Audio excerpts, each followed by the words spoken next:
Good evening, ladies and gentlemen. The Secretary General will make a brief statement and then we will take a few questions. Good evening. We have just finished talks about the future of the Resolute Support mission in Afghanistan. Our work in Afghanistan remains a truly international effort.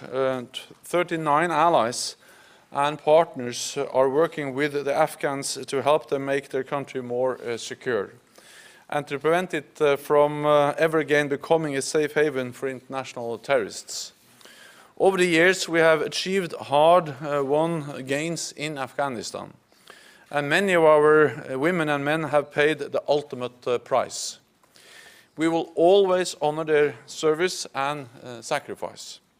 Today, Afghan security forces are fully responsible for security across the country. Every day they demonstrate bravery and resilience, leading the fight to defeat terrorists and protect their people. This has allowed us to shift from a large-scale combat force of over 100,000 NATO troops to our current training mission of around 13,000.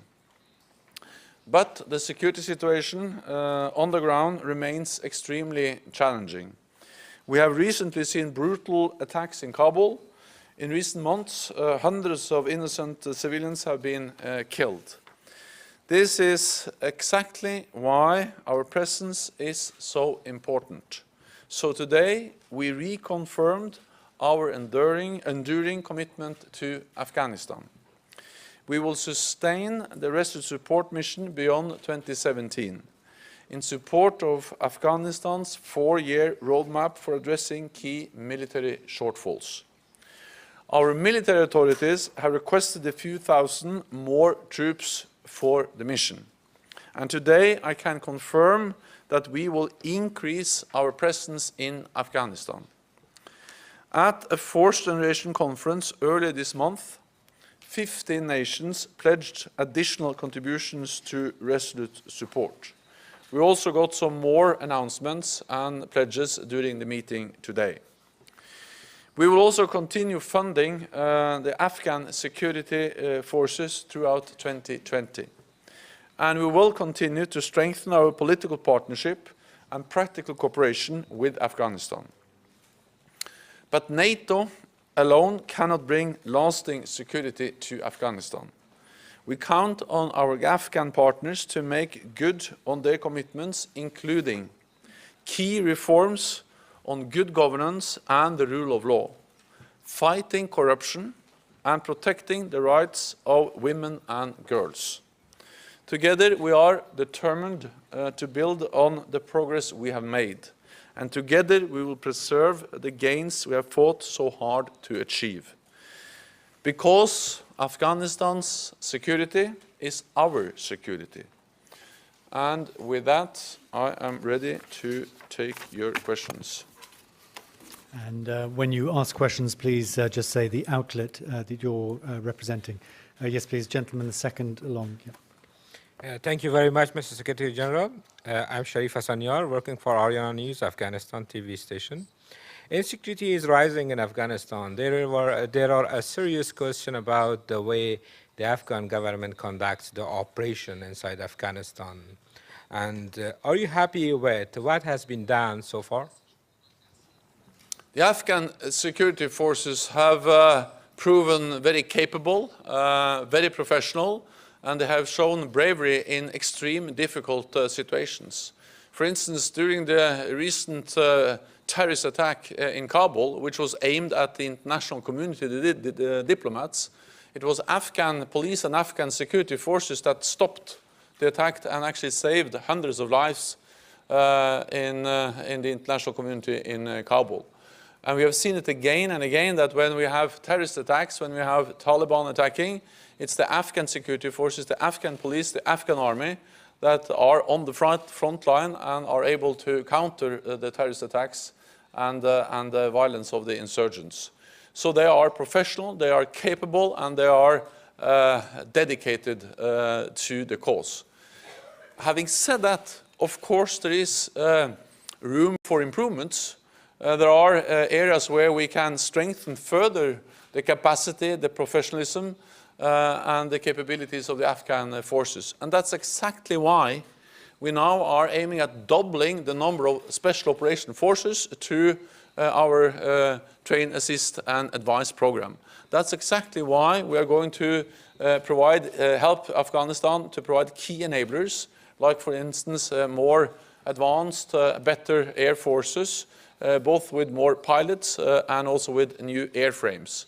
And that's exactly why we are going to strengthen further the education capacity, the military academies, to improve leadership in the Afghan army, including addressing the fight against terrorism. So yes, they have proven capable, but yes, there is a room for further improvement. Gentleman in the first row. Nassim Shafaq from Radio Free Europe, Radio Liberty. It is believed that the major source of insecurity in Afghanistan is the terrorist sanctuaries inside Pakistan. Besides sending more troops to Afghanistan, does NATO has a plan to put pressure on Pakistan to close those sanctuaries? It is absolutely unacceptable that a country provide sanctuary to terrorist groups which are responsible for terrorist attacks inside another country. And the only way to achieve a lasting peace is to have a regional approach. And that is also one of the reasons why I welcome so much the new initiative by President Ghani, the Kabul process, where he invited many nations, countries from the region, to sit down and discuss how can we make progress in a peace process, which includes also countries in the region. NATO has regular engagements with Pakistan, military dialogue and political dialogue, and of course NATO and many NATO allies, and especially the United States, have addressed several times the importance also of addressing the sanctuaries of terrorist groups, Taliban, the Haqqani network in Pakistan. So that has to be addressed as part of the solution to the conflict and the problems in Afghanistan. Yes, please, gentleman in the second row. Mr. Secretary General, thank you. Volodymyr Runets, Channel 24, Kiev. As far as we know, Ukrainian Minister of Defense is here in Brussels, and he's obviously been discussing Ukrainian participation in the Afghan mission. Could you please be more specific on what has been what you have agreed on, and how important is Ukrainian assistance? Thank you. The Ukrainian Defense Minister, Minister Poltorak, he participated in the meeting.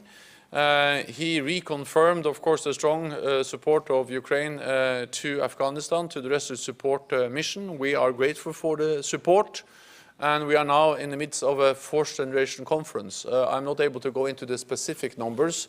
We will be more precise on the specific troop levels, both from different countries and the total numbers later on. But what I can say is that NATO will remain in Afghanistan, and we are going to increase our presence, and we are grateful for Ukraine being a nation which, or a country which has contributed to our efforts in Afghanistan over a long period. And I met Minister Poltorak several times, and I expressed my gratitude to him. Yes, gentleman in the front row. My name is Shirshana Obi. I am from Khurshid TV. Mr. Secretary General, some weeks ago, one of the key ministers by the name of Amrullah Saleh, the guy who was appointed for countering the corruption in and the level of forces, especially in the level of Interior Ministry and Ministry of Defense, he resigned. And as we know that corruption is the biggest problem in the security sector of Afghanistan. So what is NATO's plan to fight against corruption and also to bring a tight reform in these two areas, actually? Corruption is a very serious strategic security threat to Afghanistan. That's one of the main reasons why Afghanistan still is struggling with instability, violence, and with insurgency and the terrorist groups. So therefore, on top of our agenda when it comes to reforms, modernizing the defense and security institutions of Afghanistan, is exactly fighting corruption. So when we do capacity building, when we help to modernize and reform the security institutions in Afghanistan, our train, assist and advise mission, it's very much about creating the institutions, creating the mechanisms, creating the law enforcement tools that enable us to support the Afghans in fighting corruption. It's not easy, it's extremely hard and extremely difficult, but we have to continue to be very focused and very vigilant in the fight against terrorism. I welcome the progress we have seen, but I also, of course, express my concern that that corruption is still a big problem in Afghanistan. We have time for one more question. Gentleman in the third row.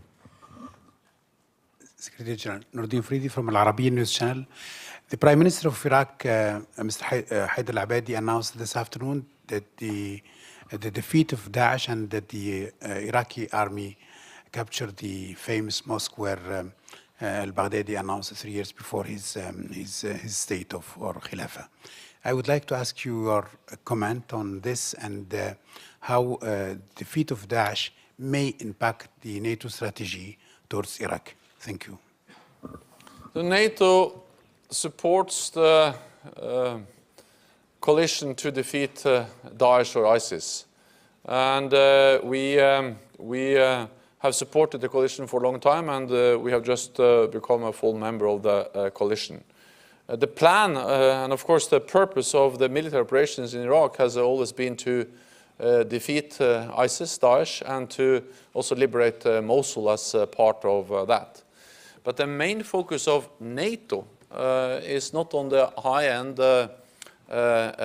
combat operations, which are taking place, for instance, in Mosul. The main focus of NATO has been to build capacity, to train Iraqi forces. So when Daesh is defeated, when Mosul is liberated, then we need capable Iraqi forces which can keep Daesh down and can create conditions for stability and a peaceful development in Iraq.